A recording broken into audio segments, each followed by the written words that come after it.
Hey guys, welcome to the Liberal Hive Mind, a channel solely focused on exposing the abundant hypocrisy of the left. Okay, so here's the question for this video. Do you notice it? Now, for the most part, that's a rhetorical question, because of course I'm sure we all notice it, at least most people within this realm of YouTube. But I guess my intent is more for the question to be posed at large. Are people noticing it? There's so many little things here. You know, ironically enough, the Kamala Harris campaign tried to monopolize and weaponize the word weird. Donald Trump and JD Vance are so weird. But if we're talking about literal, I mean actual weird things, all the real weirdness is coming from the Kamala camp. I'm noticing all these little oddities and these little things that to me seem pretty freaking weird. Weird. And no, we're not talking about the weird tampon thing with Tampon Tim. That's of course a case of an already well-known and well-documented instance of weird. No, we're talking about Kamala Harris as a political product. Well, she's just so weird. The question is, are people noticing it? Well, let's help them out, shall we? Let's focus in on the weird here. We've got some stuff to get into,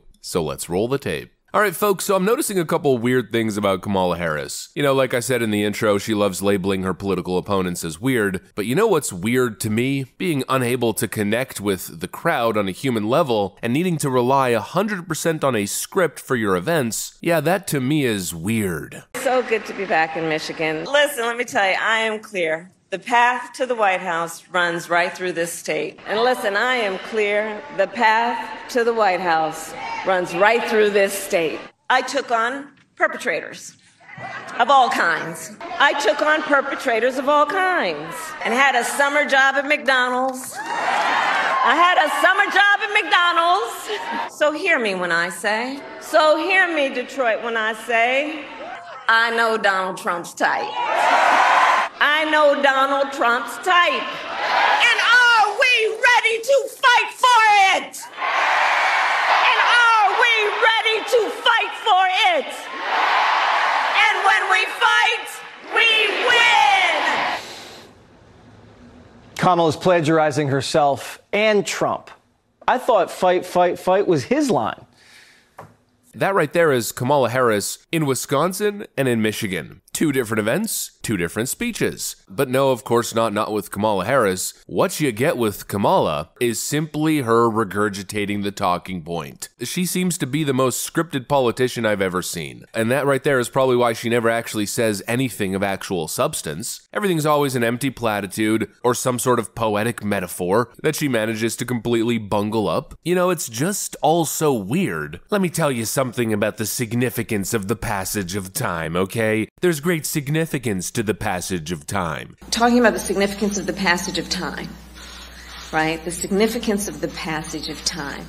So when you think about it, there is great significance to the passage of time. The passage of time. When it passes, time passes, and that's rather significant. And the great significance of the passage of time is that as time passes, you may be unburdened from what has been simply through the great powers of the passage of time. You know, who talks to full-on adults as if they're school children? And what kind of person, when interacting with a crowd of her die-hard fans and supporters, can't go off script, has to rely on a totally rehearsed, totally memorized speech? As if she's a 12-year-old doing a school presentation. It is just so weird, and beyond weird, it's honestly, I'd say more than anything, concerning. You know, it just builds on how fake this whole thing is. While I was watching CNN at some point, they were saying the same thing. A lot of leftoids specifically are trying to focus in exactly on what it is that's making Kamala Harris so popular. Where is she making her gains? What is it that's appealing to voters? Some people are saying the economy, some people are saying other things, you know, yada, yada, yada. But at the end of the day, it's none of that. It's nothing of actual substance. It's just the media blitz. You know, back when Joe Biden was faltering, the media was forced in a position to have to actually tell the truth. I said that a million times. And so back then, I mean, just quick flashbacks to last year, the media was actually telling the truth, but now all of a sudden, Democrats perceive themselves to be in a position of power, and so I guess it's back to the old usual games. It was back in 2 years ago, more than 2 years ago,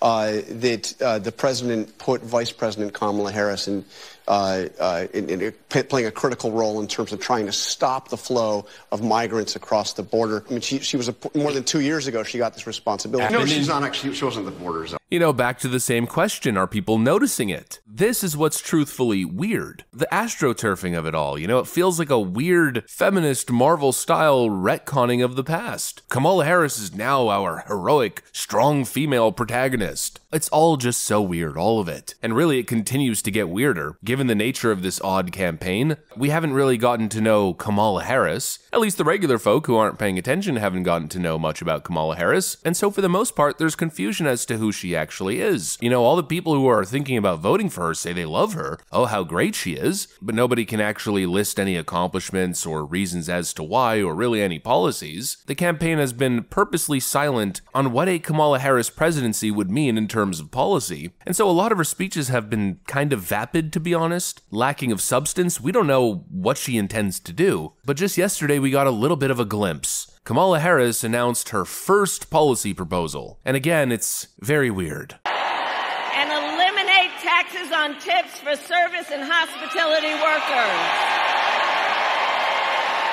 No tax on tips, Kamala Harris announces on August 10th, 2024, only a few months after Donald Trump made the same promise in the same state. Because when I get to office, we are going to not charge taxes on tips, people making tips.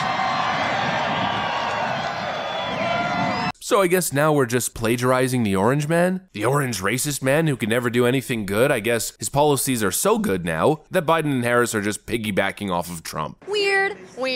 Yeah, I don't know about you guys, but seems pretty freaking weird to me, and most importantly, it all lines up together with the major common denominator. It all feels so deceptive. I don't know how any trust can be built here. Who is Kamala Harris? What does she stand for? How is anybody ever supposed to find that out if Kamala Harris never puts herself out there in that way? Everything is a controlled media event. Everything's scripted. She never goes off script. How are you supposed to know anything about Kamala Harris as a politician if her and her campaign are purposely avoiding presenting actual policy stances, and then playing this weird game of picking up on some of Trump's promises and presenting them as your own? How are you supposed to get to know Kamala Harris if Kamala Harris is simply an actor? Everything's a show. You know what? If you want Donald Trump to win, then say that, otherwise I'm speaking. Kamala Harris doesn't need to talk about the economy, finance, foreign policy, border policy, tax policy. I mean, the list goes on. She doesn't need to go into detail about any of that. All she has to do is be a sassy woman on camera, and she expects that to be enough to get the job. Ridiculous, but most importantly, ridiculously fake and untrustworthy. How can you trust somebody like this? Or better yet, how can you trust a party like this that operates in this manner? I do this stuff every single day. All I do is follow these Democrat scams. There's no policy of honesty. It's always trying to get ahead of the message. It's always trying to pull some scam, some elaborate messaging ruse to win over certain segments of the American population. It's all just so forced and fake and manufactured. And right back to the question of the intro, are you guys noticing it? Because I know I certainly am. Anyways, that's pretty much what I got for you guys. Hopefully you enjoyed the video. If you did, make sure to leave a like and possibly subscribe. Thanks for watching, and I'll see you on the next one.